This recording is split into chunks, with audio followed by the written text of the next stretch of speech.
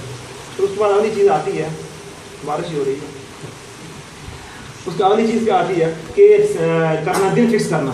کیا؟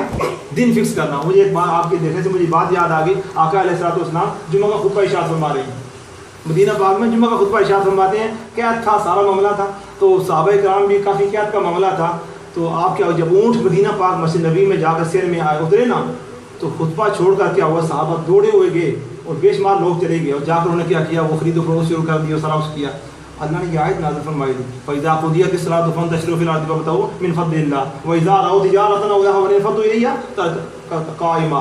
آقا علیہ السلام کو چھوڑ کر چل پڑے تجارت کی طرف، تو مطلب کیا ہوا کہ آقا علیہ السلام خطبہ ارشاد فرما رہے تھے، تو آپ کو کام تھا سننا، تو آپ وہاں چلے گئے۔